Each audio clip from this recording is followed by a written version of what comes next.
With 2024 coming to a close, we've got a lot of fishing to look back on, so let's get into it.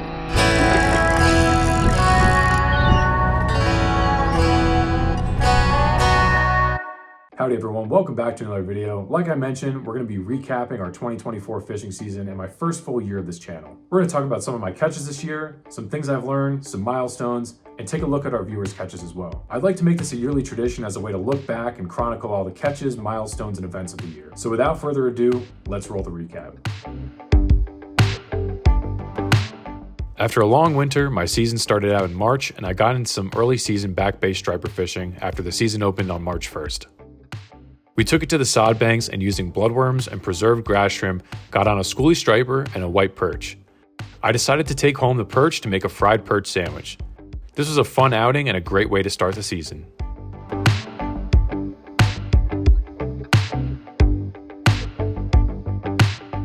By the next time I was able to get out and fish, it was time to hit the beaches for some striped bass and bluefish. On my first weekend out, heavy rain and gusty northeast winds churned up the surf, which led to some fishy conditions. Using bunker chunks on a fish finder rig, I was able to catch some of my biggest bluefish of the year as well as a nice striper. Oh, it's a bluefish, I think. It just jumped out of the water. I don't know if you guys saw that. Yeah, that's a good blue, all right. Eventually, the weather settled, and on an early May morning, I tossed out a fish finder rig tipped with clam, landing my personal best striper. It was definitely a day to remember.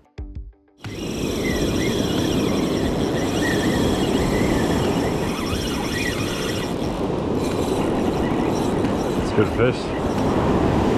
I think we're getting here. We're getting there. Holy smokes. Finally, we closed out a great month of fishing with a trip on the Gambler fishing charter at a Point Pleasant catching black sea bass. It was a fun trip with some nice catches, and it was actually the first time I had ever won a pool for the largest fish. My girlfriend and I left with a nice bag of fillets to turn into a sea bass scampi meal. I always have a great time fishing on the Gambler, and this marked yet another fantastic trip. In June, the bluefish continued to appear on the beaches, and we dispelled the myth that bluefish is a trash fish. Bunker on the fish finder rigs brought in a lot of skates, dogfish, and some bluefish, which I decided to take home to eat. I fried it up with a quick and easy recipe, and it turned out delicious. I really enjoy bluefish, and I hope that this video helps some of you watching give it a try. It's good, yeah. Following the theme of trash fish, June also marked a pivotal moment in my food ventures as I tried dogfish for the first time. Following some suggestions from viewers, I set out to catch a dogfish to do a catch and cook. After struggling to catch one over the course of a weekend despite their abundance the weekend prior, I finally caught one to fillet and beer batter. It turned out way better than expected and made me realize that I had been missing out on a tasty fish. This is a regular fish though. It does, yeah. The end of the month is when I started to turn my attention to fluke fishing. I tied up my favorite fluke fishing rig and picked my way through some shorts. This also marked the beginning of my quest to downsize all of my tackle bags as I simplified my fluke setups for the season ahead.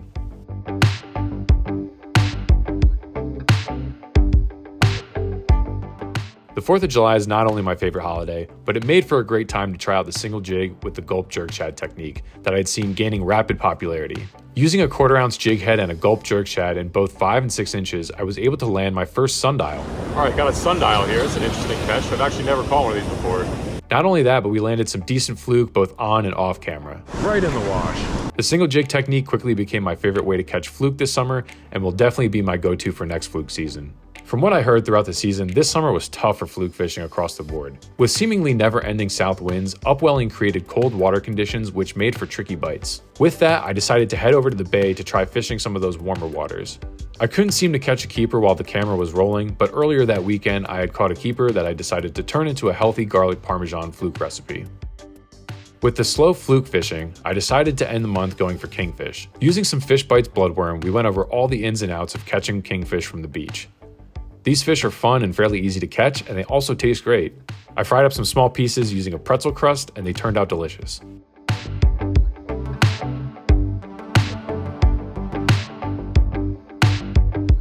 Finally, blackfish, also known as tautog season, opened up and it was time to hit the jetty to catch one of my favorite fish. In this month, I scaled down my heavier tackle and turned to lighter tackle jig fishing. All the tog that were caught were short, but jig fishing is never short on fun. Woo.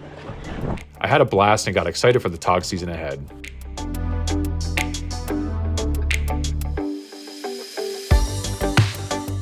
Labor Day marks the unofficial end of summer, and to send summer on its way, we did a multi-species weekend. I hit all 3 spots, catching tautog at the inlet, fluke off the beach, and spot in the bay. Though no keeper tog were caught, I was able to land a keeper fluke that I let swim another day. And I took home some spot to fry up.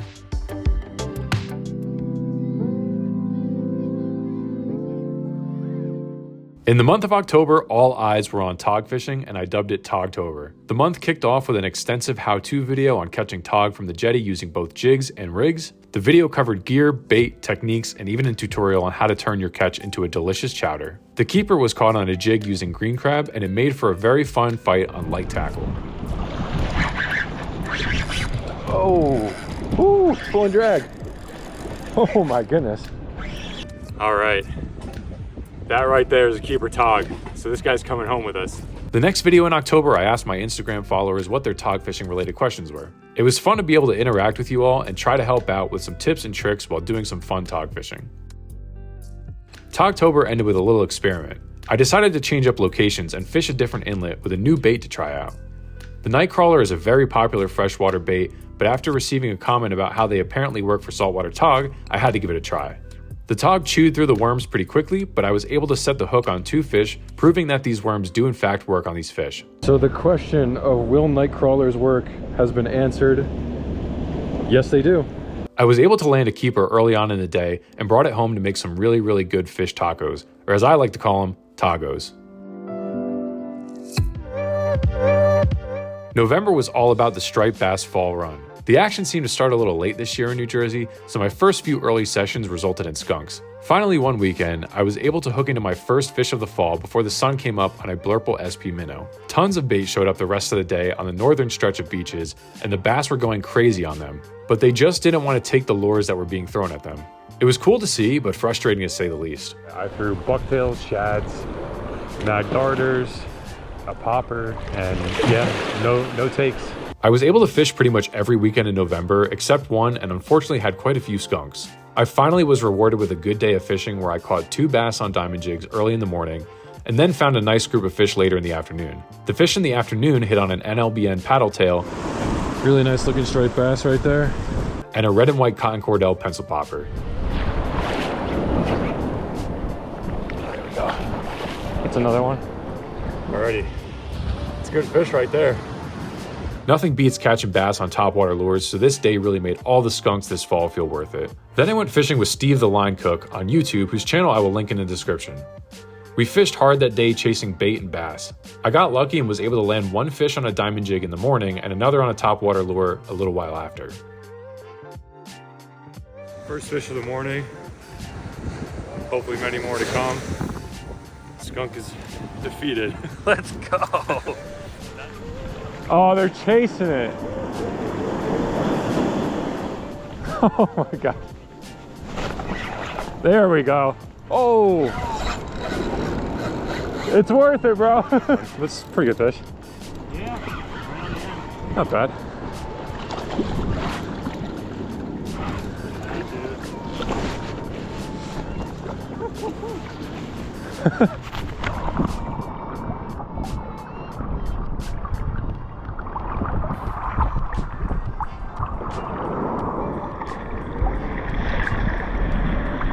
There he goes. Unfortunately, my GoPro was filming in the wrong setting the entire weekend, and some of the footage got messed up, so I wasn't able to put a video together. But definitely want to try and get out fishing again with Steve in the new year. Though we had a lot of west winds, which typically bring the bait in close, a lot of the days I was able to get out, the bait was just too far off the beach to really get into the action. The fish also seemed to pass by relatively quickly, and December was awfully quiet compared to last year. With the sand eels around for most of the fall, the diamond jig reigned supreme in the plug bag. Regardless, the bass fishing kept me busy throughout the month, and it felt good to fish hard to finish off the year.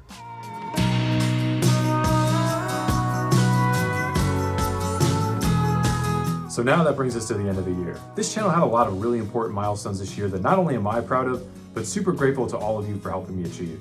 I couldn't do it without your incredible support this year, and it really inspired me to keep going and make more videos. In May, we hit 500 subscribers. In July, not only did we hit 1,000 subscribers, but we released a fishing apparel line tailored to our amazing Northeast fishing culture. Then in October, we hit 2,000 subscribers, and now we're ending the year with 2,400 subscribers in total. Again, I'm forever grateful for all the comments and interactions I've had with a lot of you over social media and in person as well. It's really cool to see this community grow, and I can't wait to continue that next year. Enough about my year, now we're going to take a look at some of the catches our viewers were most proud of in 2024.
Are you tired of the guesswork when it comes to surf fishing? Figuring out the right spots, baits, techniques, and gear can be overwhelming, especially when you're just starting out. When I first started fishing, I had to teach myself everything from scratch. With that said, a resource like this would have been great when I first started my fishing journey. That's why today I'm excited to share the Simply Surf Fishing Bundle. It takes all the guesswork out of fishing and is a game changer for beginner anglers. This bundle was created by experienced anglers like Bama Beach Bum, Bearded Brad, and Angler Up with Brand, who know the ins and outs of surf fishing. They even reached out to me for suggestions on the New Jersey box because they understand how important our fishery is. The Simply Surf Fishing Bundle is an incredible resource packed with everything you need to help you land fish and make your time on the water unforgettable. Here's what's inside: premium tackle, 30-day membership to the Salt Strong app, Bama Beach Bum's Fishing Mastery course, Beach Bum Outdoors training, fish filleting, knot tying, and more, Beach Bum Outdoors Surf Fish e-cookbook, conservation, license, and regulation resources as well. It's perfect for beginners wanting to improve their skill or anyone wanting to take their fishing game to the next level. Plus, it makes a great gift for the angler in your life too. So if you're interested in getting this bundle, check out the link in the description below.